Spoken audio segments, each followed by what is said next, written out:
The less traveled road of car importers to deliver your dream car. A story by Mpaatanel Company Limited.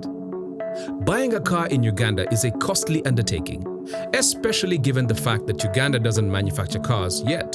So we are tied down to importing. But as a car owner, have you ever wondered how your car got to you? Where did it pass? Who brought it to you? In this story, we take a less traveled journey of a Ugandan car importer known as Mpaatanel, the proprietor of Mpaatanel Company Limited, 6 years in operation, to answer your curiosity of how your car gets to you in one piece. We start our journey by heading to the Malabar border from Kampala. It's a 4 to 5 hour journey depending on two things. One, how you drive, and two, the amount of traffic on the road, mostly full of trailers taking goods from Kenya to Kampala and beyond. At the Malabar border, we are scheduled to meet Womakuyu Rogers, a skilled long-distance driver who will drive the fresh unit, a Mini Cooper S from Mombasa to Kampala. For the uninitiated, in the importation language, the car that you drive before it's handed over to you is called a unit. In this video, we use car or unit interchangeably, hoping you don't get confused. Here's what Rogers has to say about his job. Amanya gange Womakuyu Rogers, nkolanga transport manager, deliveringa moka kuva Mombasa paka Kampala. Banga liye mazemu ntandika 2013. Paka kati ngumazemu emyaka ngenda kuweza myaka 10. Mulimo guno natandika nga mvuga kamotoka kamu paka Mpaatanel Limited yandabira. Nampa moka kananfula transport manager we. Okuvuge moko kujije Mombasa paka Kampala. Ekisoko otandikira wano n'ogenda ero nagenda na basi. Saazo noze mutusemu ziri sawa mwenda. Wano basi zibaza amaze dogenda basi zisimbula wano sawa musanvu. Kati sawa mwenda guno tonna osobola sanga basi. Kati wano osobolera okunonya lwakuba lazima onokugenda osobola okunoonyeza gondi. Motoka lole yonna moka yone nasobola okutwaliriza ogende ogendo jeyo motoka. Bakuba obona suppose lero okugenda otuukeyo. Lole no obogifunye wabanga wakisanya kujja konusulu mu 5 olwa Kenya. Wabanga abadde agamba waliwo abamu abagamba nze sigenda kwebaka akujja konusulu 200 eza Kenya. Ebizibu ebiri mu mulimo guno ekizibu kya gundi mukubo mubeeramu ababbi era moka onakutobolinganyo okulabika nti osobola kusitula muntu okuteeka moka tomanyi gwositula oyinza oba ositula mubbi. Ekyokubiri bano abavuga ekiro tulo moka ez'abantu okuzisuula batulo tebabeera na budde wakugamba nti nkola ki ndi ku tulo tunkuteeka nebake akaza n'atuuke ku boda ate ne ku boda wona atuukayo saa zona atuukirayo tebagenda kukiryalinga kiro era olina kwebakawo enkeerayo kasitoma balyoke bakole ki bagulo bakukiryalinge. Here's a traveler's tip. If for whatever reason you have to cross from Uganda to Kenya while driving, crossing that border with that car is going to cost you, and the charges are in US dollars. We had to pay through an insurance company for a specific number of days. Different durations of stay cost differently. After clearing with the Ugandan and Kenyan immigration at the border, we enter Kenya, and the first hiccup was telephone network. Our phone stopped working. Rogers explained it to us. Okukola business mu nsi ebbiri amateeka gakyukakyuka era kati weriri wano lyakyuse lwakuba gavumenti eriko mpya era we tuli wano kirabibwa nti ngenda kugula simu kade empya lwakuba negendi nankadde wenganda nayo nengenda nayo nenkadde eno egenda kutuuka eri ekoleki ejja kubanga sisobola kukuba Uganda mu office mbabulire nti ntuuse nabo bategeere nti natuuseeyo. We had to get new SIM cards. We then continue until we reach Eldoret at about 9 p.m., where we decided to have dinner. At that time, the only available and safe option is chicken. We do some last-minute shopping and hit the road again. The reason for traveling in the night is to beat traffic. And as you can see, this is also a mode of operation for trailers. They are always on the move, even at night. Time check. 1:30 a.m.-ish, we get to the Eastern Bypass. Well lit. We like that about it. We hit Mombasa Road without a stop, making one stop to refuel, ease ourselves, and continue.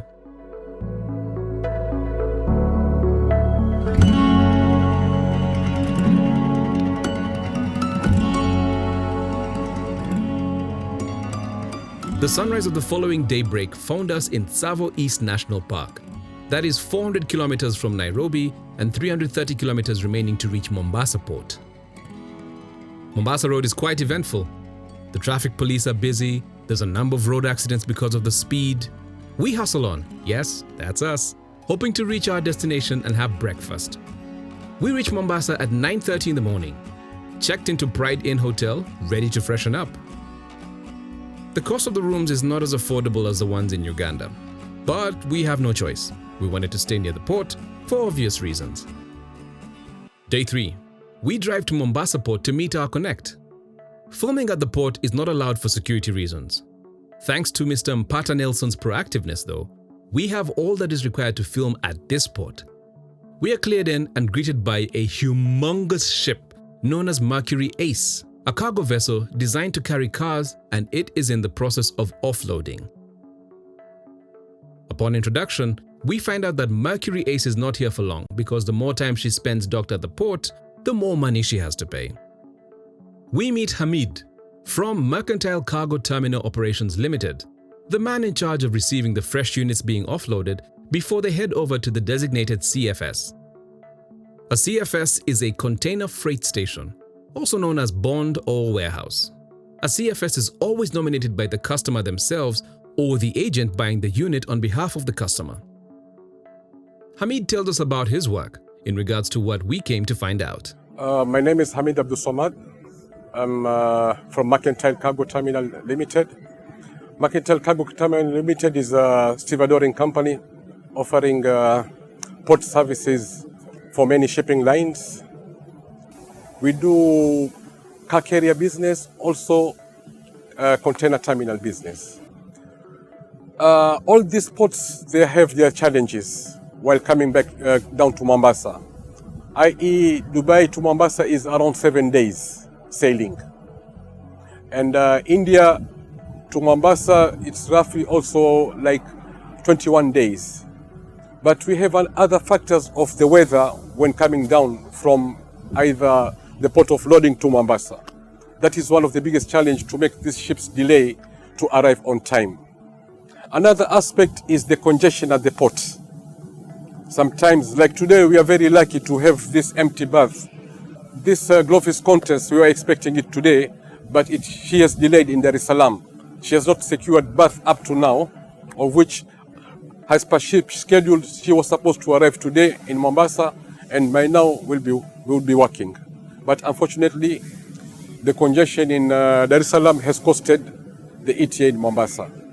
After a 40 to 60 minute ordeal, Mercury Ace closes up, ready to leave to its next destination, and it's time for us to head back to our not-so-cheap hotel. It's time to pay a visit to where the unit is stored, but before that, we have to meet Kenneth, our Mpaatanel clearing agent at Mombasa Port, to take us through what needs to be done to clear a unit. Good morning. How are you? My name is Kenneth. I do clearing and forwarding for Mpaatanel company from Port of Mombasa. And this is where we start from. This is where the process begins. We receive documents from Japan. They come here, we receive them. Then we start processing. The first step here is either you collect the manifests or you get delivery orders from here. Manifests, as you can see here, there are very many for certain cars. Once the vessel arrives, it contains many units. So for us to be able to capture those units, we must get a manifest from the shipping line. This is the shipping line where we are right now. So we get these manifests. They have details for the car, the chassis, the engine number, year of manufacture. So this manifest, once you feed it into the system, the SCUDA system, you should be able to get all the details. The car, the year of manufacture, this is what it entails. So as you can see here, I'm going to take a picture. I send to the team in Kampala so that they can be able to select the manifests they need. Just some editing before I send them. I have to make sure they are visible enough. So we are done. I've forwarded to the group so they'll be able to get details, pick one manifest and match with the document that they have, then they can be able to proceed. But we also have challenges here, which they are oppressing, but sometimes we get to manage. Some of those challenges is manifest sometimes delay. And another challenge is, as I've mentioned, work is always much, so you don't expect to get everything on time. Sometimes you have to be patient. Another important document that we collect from this documentation center is the logbook, known as the export certificate. This is a document that once the client makes payment to Japan for a certain unit, the previous user submits the documents for the unit. Then in exchange, they are given that export certificate. So that export certificate, without it, the client in Uganda or the end user won't be able to register that.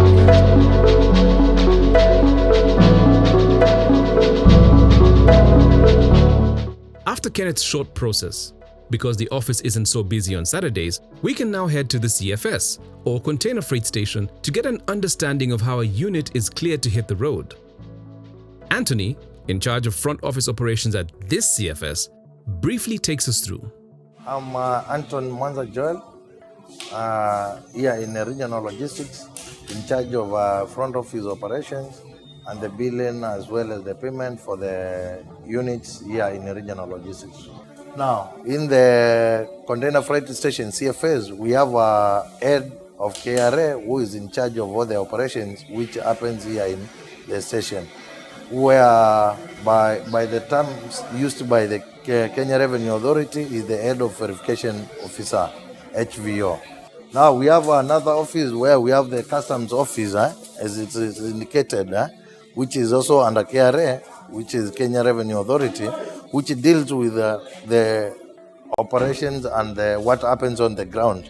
They are in charge of verifying whatever you've declared through the ASPUDA system, that is URA, under URA, what you've declared, then they facilitate in engaging with the URA officers in Uganda. My names are James Rono, the Yard Operations Supervisor for Regional CFS. Before we receive the cargo here, we counter-check all the documents against the physical cargo expected. For instance, if it's this unit, you'll check with the chassis number, which is always here. You can see like this one now has gone all through all the processes, and now it is getting out, it's moving out. The process of moving out the cargo from the CFS is called get out. Yeah, so this is a get out that has been allowed. In the process of getting out, this is now a point where we require all the people here, all the required agencies, one, the clearing agent, our own staff, delivery clerk, and the security guys to counter-check if this unit is as per the gate pass. The case of missing car parts. One of the reasons we have made this trip is to understand a few things. And one of them is why a car can sometimes get to you with missing parts. For example, car radios, wheel spanners, spare tires, and the like. Between the vessel that brings in the unit, the CFS and Mpaatanel Company Limited, where do car parts get lost? Well, actually, it's very sad. The amount of time for us to handle that unit from the vessel to the quayside, it's hardly 10 minutes. Within 10 minutes, we cannot do anything. Our main priority is to start the vehicle, make sure the vehicle is in good condition. We take it from the vessel to the quayside, whereby all the verification is being done. We hardly do anything on board. Our main priority is to make sure that the vehicle is in good appearance. They have got an scapegoat to say that everything is being done at the vessel. That is a very wrong outlook, because we hardly have 5 minutes to drive a car from the vessel to the quayside. As a car importer, they should rely on liaising with the shipping lines regarding the condition of the car. Because once we hand over the unit to the respective company, their yards are like almost 10 kilometers or 15 kilometers from the port. Anything can happen during the transfer from the port to the yard, i.e. maybe accident or some privileges can happen also. So they should also hire honest clearing and forwarding people. The port security right now, it's at high level. We have got CCTV everywhere. So you cannot expect me to remove 4 wheels and I just take them out of the port like that. The port of Mombasa has improved regarding security. These people who are loading may have interest in a certain part, so it may get lost from there. But usually they happen around Mombasa, like that point of delivery from the port or from the vessel to the surface. That's where issues come out. In this scenario, someone might remove the jack, they might remove the spanner, spare tire, radio. Yeah, but we always have these things when we are buying these cars. We know how we are buying our cars. We know which kind of extra this car is coming with. So as soon as our agent in Mombasa confirms that there is a missing part, immediately raises an alarm. In this scenario, he raises an alarm to the surface. Now the surface, always they have a tally sheet, how they receive the car. So they compare. Now once still they are not like connecting, for them they raise it to the Kenya Ports Authority. So there is always that report which is issued by Kenya Ports Authority. Now that one always has how this car has landed from the vessel to the port. So in a situation where they are missing, let's say it is missing from the Kenya Ports Authority chart or log or anything like that. Now in this scenario, it is the issue of the vessel and the shipper. Immediately, the shipper is notified and a procedure begins from there. As soon as Mpaatanel's clearing agent realizes that there is a missing part in the imported car or unit, he alerts the CFS. The CFS will refer to the KPA verification report. For example, if the report says the car was imported with 2 keys but only 1 key is presented, then that is followed up to the driver who drove the car from the port to the CFS. If the driver says he got 1 key, then the shipper, who in this case is B Forward, is questioned. In general, traceability systems have been set up to deal with such scenarios to ensure a safe business.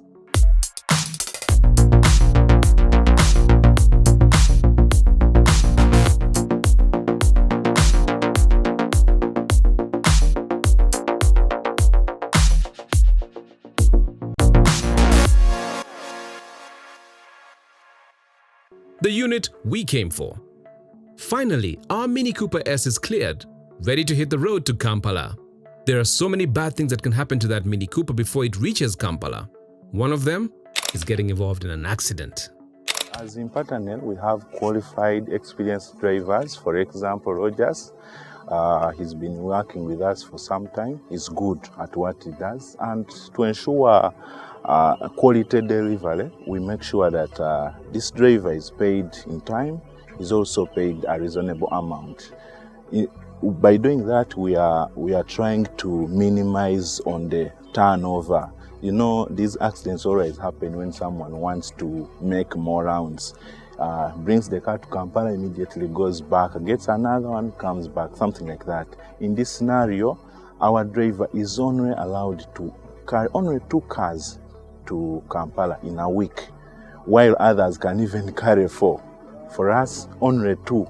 We know that, let's say, if he goes on Monday, by Wednesday he's bringing, he goes back. By Saturday he's bringing another one. So that's how we ensure quality. So to avoid them getting exhausted, we don't overwork them. We give them a limited number of cars. Point of information. For a unit or car going from Mombasa to Kampala, it is fitted with a tracker. We couldn't be allowed to see where they place it, but that tracker is used to make sure that the unit exits Kenya. At Malaba border, the tracker is removed as that is now beyond Kenya Ports Authority jurisdiction. At the Malaba border, our unit is not paying any taxes because the end user is not ready to drive it yet. That means Rogers is going to continue driving it to Kampala straight into a bond. We understand that Uganda Revenue Authority has rules and regulations on which cars pay tax at border entry and which ones can pay later. There is that 15-year-old ban. It was implemented by URA in 2018, but as time goes, it is always revised. In this scenario, recently they revised it to have 2 years. That is 20, like a 15-year-old car and a 14-year-old car to have taxes paid in Mombasa. Then the 13-year-old car upwards, they are allowed to come to the bond. Why it is done? If it is a 15-year-old, it will become more than 15 years in the bond. Like if you warehouse a 15-year-old car, it will I don't want to say grow, but it will become older in the bond, like more than 15 years. If you warehouse it, let's say you are warehousing, let's say right now in 2007, for 6 months, it will become more than, and yet the law is you are not supposed to register a car that is more than 15 years old in the bond. That's why there is that we pay taxes from that side to cover with that. Now, right now, cars that are only 13 years old and below are the only cars that are allowed to be warehoused. Those that are more than up to 15 years are only allowed to pay registration fees at the point of entry. After 2 days of travel, Rogers arrives at Kadam, a renowned car bond in Kampala. Here, it is in its glory, waiting for the owner to clear the required taxes and take his or her baby home. Up next, the tax clearance process. We head off to Mpaatanel office to see if they have any units to clear for the day. Here, we meet Resty to take us through what we found to be a not straightforward process that we had to condense for you. To clear the unit, we need to have the end user's URA portal access. Since they are the owners of the car, it's good practice to clear it straight into their names. We also require the original export certificate and an inspection certificate from UNBS for roadworthiness. If you remember well, the export certificate Kenneth showed us comes with the unit straight from Japan. It acts as its car logbook in the entire transit process. Without it, our car cannot go anywhere. The UNBS inspection certificate for that particular unit is handed over at the port of origin after the car is inspected by a Uganda National Bureau of Standards official. This is to make sure that the cars coming into Uganda are not too old to damage the environment, or you aren't simply importing scrap. The last piece of information required is the bill of lading, a legal document issued by the shipping company to a shipper that details the type, quantity, and destination of the goods being carried. A bill of lading also serves as a shipment receipt when the carrier delivers the goods at a predetermined destination. Resty feeds all this information into a URA system called ASICUDA, i.e. Automated System for Customs Data. There's a lot of back and forth between URA's ASICUDA end and Mpaatanel's clearing end to make sure everything is in order. A slight mistake from Resty can be fatal. For example, you're capturing information for a car and you make an error on the year. Like it's a 2010 and you put a 2009, URA won't understand that. It will think you're trying to cheat taxes, given each year has its own customs value, like each year has its own taxes given. To us, that's a very big repercussion to the company, because you can't explain that to the client and it comes with a fine or a seizure. It is important to note that the ASICUDA system is designed to change color codes as the car goes into different clearing stages, moving from red to yellow and lastly to green, where a number plate is automatically generated for the clearing agent and is sent to the end user's tin, indicating where the plates will be picked from, either from GM Tampeco or Arnold and Brooklyn, the only authorized registration plates manufacturers in Uganda. The Mpaatanel agent will proceed to pick the registration plates physically at the URA Nakawa office after paying for them in the bank. At that point, the process is closed. The car automatically gets a logbook sent from URA that the clearing agent prints out, carries with the tax payment receipts and registration plates to the bond officer to finally release the car to the end user, who, by the way, always wants their car as soon as yesterday. Whatever it is Mr. Mpata and his crew have to do or go through, they are here to buy, transport, clear, and deliver your dream ride safely. To them, this is a way of life, to grow your trust when it comes to buying a car.